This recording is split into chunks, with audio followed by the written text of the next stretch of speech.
three. I'm kind of doing back to back, which is why I look exactly the same. And my hair's a mess because I was running after 14 months old today, and I'm wearing clothes that I can run after 14 months old all day, and I'm not wearing any makeup. So this is me, raw, natural. Hope you don't mind. It's actually how I am most of the time. So most of my friends, this is how you see me all the time. So, and you still love me. So hopefully YouTube, you guys will love me for being real and raw. Anyways, so I've just done 2 other videos on sort of my life, I guess. A little bit about having eating disorders, most of it having to do with like mental health and my story, and then I want to tie in like how I'm finding changing my eating habits and exercising and stuff are helping with my mental health. So I mentioned before that I was at a Christian residential program, and they tried to focus a lot on the holistic person, which was awesome and fantastic. So we had a lot of different activities we did, but some of the things that they focused on were our nutrition, and so we ate, I think, around 2,000 calories a day. I'm not 100% sure because as the residents in the program, we didn't really get to do any, like, hardly any of the cooking, and we didn't do any calorie counting because we had a lot of people come in with eating disorders and stuff, so they really didn't want people involved in the food because it can trigger them, and I totally understand that. I just don't remember what the program was because it was like 4 years ago I graduated from there, so I don't completely remember what it is that we had for calories per day, but I think it was like around 2,000 calories a day. And like hardly any pop. Like we had 1 can of pop on the weekends, and hardly any junk food. We got like small portions of chocolate or chips that happened on like Friday and Saturday night. So it was actually like really, really controlled. Lots of healthy meals, veggies with lunch and supper for sure, fruit for breakfast and snacks, and yogurt and popcorn and stuff like that for our other snacks. Granola bars, that sort of thing. Like, it was actually a fairly healthy meal, and we always did like at least 30 minutes of exercise a day. Some days we'd do more, plus sometimes we'd get an extra physical activity because as the residents we'd have to like clean up the yard and keep the house running and stuff, which is important because it teaches you how to be responsible and how to be responsible for your environment. And actually it was one of my favorite things about being there. We got to haul wood, which was fun.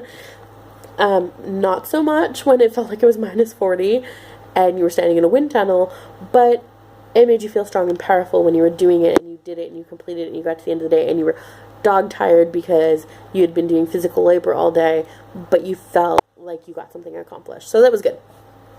So when I went to the girls' home, I was 312-ish pounds, I think. And when I left, I was somewhere between 240 and 250. Again, they didn't keep scales in the house, so the only time you got weighed is if you had a doctor's appointment and you got permission from the staff member who worked with you. You could get weighed, and so when I got weighed the last time I was there, I was like 262 or something like that. And then when I was doing the final part of my program, I was playing on a Wii Fit, and of course the Wii Fit will weigh you, and so the weight that came up on the Wii Fit was 242. So that's the lowest weight that I have recorded as an adult, was 242. So I had actually lost a significant amount of weight just being there and, you know, going to bed every night at the same night, waking up every day at the same day, having the same routines. You know, every day of the week was whatever it was supposed to be. Like, everything was always scheduled out for us. We did get free time, so it wasn't like military, like you never get any free time. But we had classes that we took, and we had chores we had to do, and we had work days and stuff. So there's always like stuff. And every day we did our activity. Like, oftentimes, most days we went for walks because it was out in the country, and actually hugely beautiful area. If anybody from New Life actually watches these, you know what I'm talking about, and give me a like. Totally know what I'm talking about. The areas were absolutely gorgeous. And we usually went for like 30 or 45-minute walks. Sometimes we'd go for bike rides. We went to a gym once a week, which was a lot of fun. I learned to play basketball. I've never been good at basketball, and when I first got there, I could not run after the ball. Like, I was dying. And by the end, I could hold my own, which was a lot of fun, and I really, really, really want to get back to that place. Like, just to be able to go out and play a sport because it's fun and because I can. So it was a lot of fun. So, and they were so encouraging and positive, and because it wasn't an environment that was focused on body image, and they tried to keep a lot of that media out because of so many people coming in with eating disorders, it was really easy to like not focus on those things and just focus on becoming a healthier person all around, which is what I'm trying to do in my life now. As you know, if you've ever been in a treatment center, you can only live in a bubble for so long. When I got out, I had a lot of falls, I had a lot of trip-ups, I had a lot of things, and I gained a lot of weight. I got into a new relationship, and I gained 100 pounds. You know, a lot of people say, well, that's what being in love is, but here we are. So, but I've also had a lot of hard times with mental health and with eating disorders since leaving the program and leaving that accountability.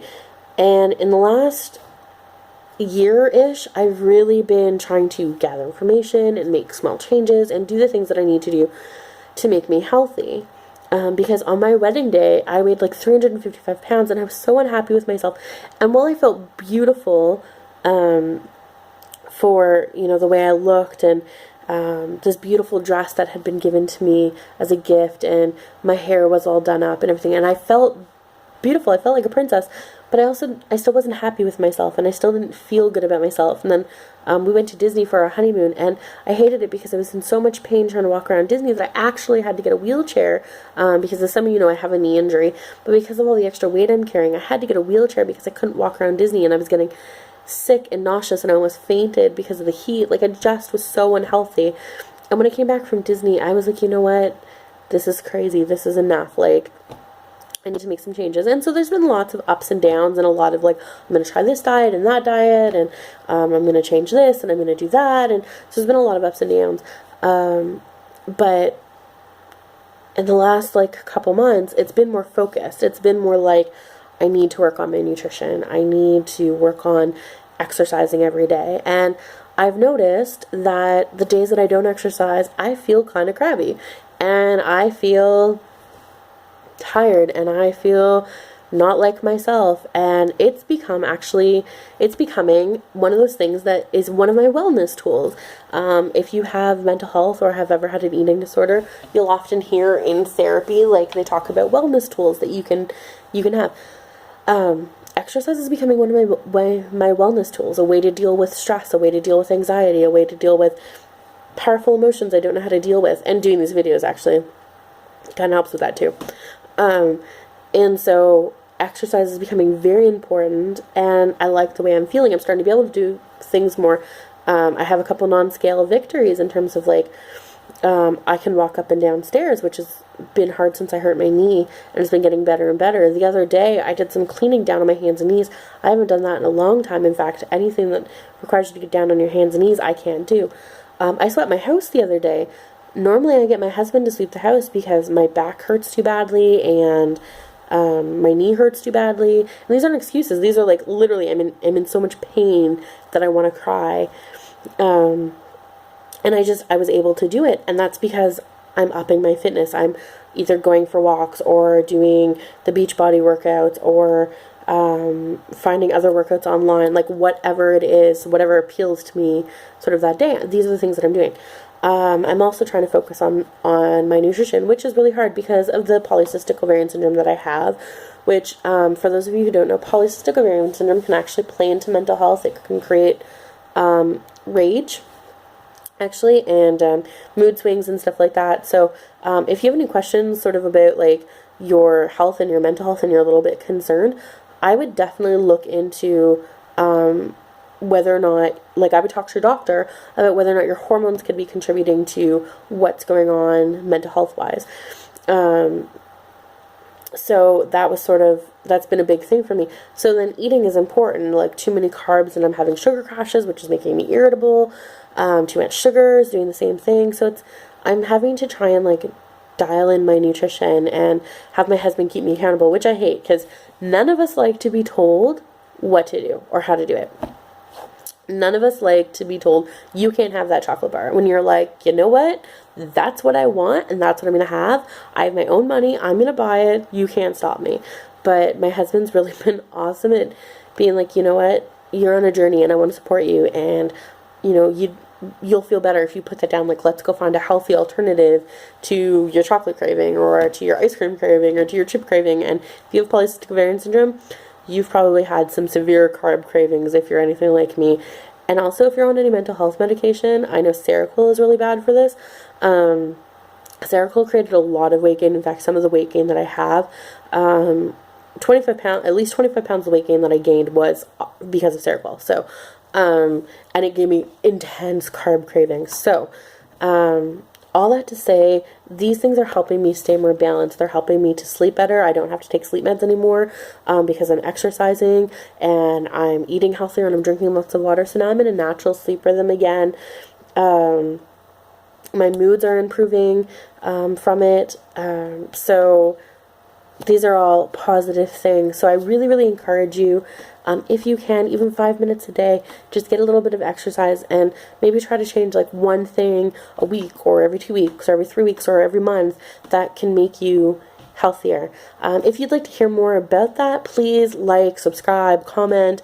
But I think that's going to be it for me tonight. That's 3 videos tonight. So please, or 4 videos, because if you count the one I did earlier today. So 4 videos today. Sorry I'm overwhelming you guys. But please like, comment, subscribe. I'd love to hear from you. I'd love to hear your stories. I think banding together always helps to bring change.